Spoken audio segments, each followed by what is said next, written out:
YouTube, this is Kemji24, and today I'm going to try something new, something different on my channel. Today I'm going to do a book review about a book I read about 2 months ago now that I really liked. In fact, I think it's one of my favorite books. This book is called Tiny Beautiful Things by Cheryl Strayed. And the way the book is written, it is a compilation of stories, different stories of people with various problems in their lives, going through various stages in their lives. And Cheryl Strayed offers her advice. What's unique about the author is that she was once a bloggist. There was a blog, I'm not sure how long it had been running. It was called Dear Sugar. And people would submit stories over the internet, different things going on in their lives, and she would respond to them. And she responds to them in a very unique way because although the book is not, an autobiography, it is very autobiographical in content because she reveals a lot about herself in her responses to these, to the various people writing to her. And she answers in a very blunt way, but also very compassionate way whenever she's responding to these questions. So what really drew me to the book keeps your interest, because there's a different story and then there's her response, and some of the stories she shares about herself. She always ties it in. You always see the relevance of it as she answers the question. One story that really stood out to me as I was reading the book, and that title was Beauty and the Beast.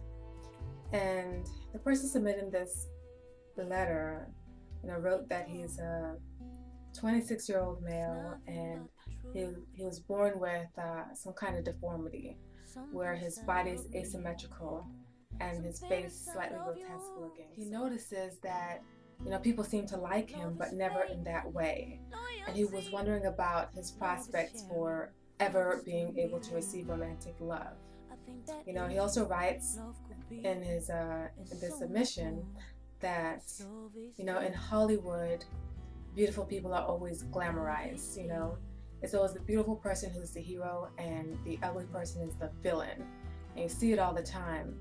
And he also tells her that this stands true for the story of Beauty and the Beast.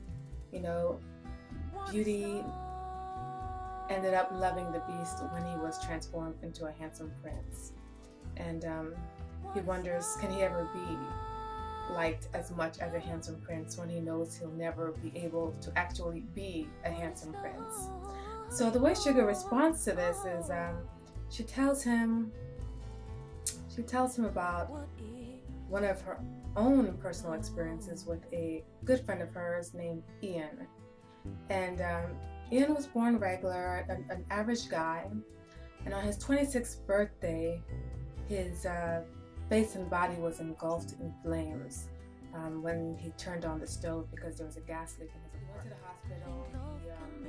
He had surgery to try to repair what was left of his skin, but when he came out of surgery, his patches of his skin were discolored. He looked, he had scabs all over his skin, and he looked, grotesque, as she puts it. So Ian had a really hard time contending with that. After getting a lawsuit, he eventually gained what happened from the insurance company. But he always felt inadequate. He always felt like nobody would love him because of the way he looked. And he was somebody who was a very petulant type character. One day he'll be nice to you, and the next day he'll ignore you, and he'd go months without returning Sugar's call. And one day he'll just show up and then buy her son a very expensive pair of shoes. So he would cut people off, and then he would draw them back in. He would get far and close, push people away. And one day she was having a candid conversation with him when he opened up to her, saying that he'll never be able to experience romantic love. Like, in this culture, looks is all that matters, and especially if you looked as deformed as him, who would want to love him? And she told him, it's not that somebody would not be able to love you. Maybe it's that you have to allow yourself to be loved in that way. And that starts with believing that you can be loved in that way. And he says to her, you know, that that's all bull. She doesn't understand. She has her husband. He's not deformed. She's not deformed. How could she possibly understand what he's going through? So he said that, you know, he'll just make do with a prostitute and accept the fact that he would never be able to be loved in that way. And she couldn't accept that, you know. The more she tried to talk to him about it, the more he cut the conversation short and said he doesn't want to. It so happens a couple of days before Christmas, on Ian's 41st birthday, he committed suicide. He didn't leave a note, didn't tell anybody anything. He just ended his life because he decided it wasn't worth living anymore. So Cheryl responds to this guy saying that she doesn't believe that he could never find love. There's so many people on this earth. Some people, the majority of people, will disregard him because of the way he looks. But then some people won't. Many will, but then some won't. And she asked him, can he be heroic enough to allow himself to be loved in that way? And then the story of Beauty and the Beast as it was originally told. And she says that, you know, there was once a Beauty and a Beast, and they both lived in a rose garden. And Beast loved the Beauty so much, but she didn't love him back in that way. They were friends, and I suppose she just wanted to be friends. So one day, you know, Beauty told Beast that she's going over to her parents' house and she will return soon. So she left, and days went by and she didn't return. So Beast, you know, in his mind, he was feeling that maybe she just left because she really didn't want to see me anymore. So he passes out in the rose garden from heartbreak, as they say. And when Beauty returns, she sees the Beast in the rose garden passed out. And she leans over him and she starts crying and saying that, you know, please, please, you know, she hopes that he wakes up, because she realized that she loved him. And then as she's crying, her tears fall onto him and then turn him into a handsome prince. But the takeaway from the story is that Beauty realized that she loved the Beast before he was transformed into a handsome prince.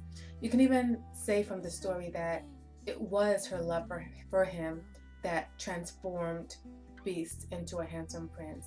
And that's usually what happened if you think about it. If you think about, you know, the romantic love that you felt, that person is your handsome prince, despite their flaws, whether it be physical or whatever.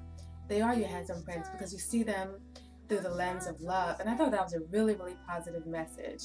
And it showed a lot of compassion and addressed the question, and it gave the person submitting the letter, you know, something to really think about, you know, and realize that maybe he can psychologically prepare himself for this instead of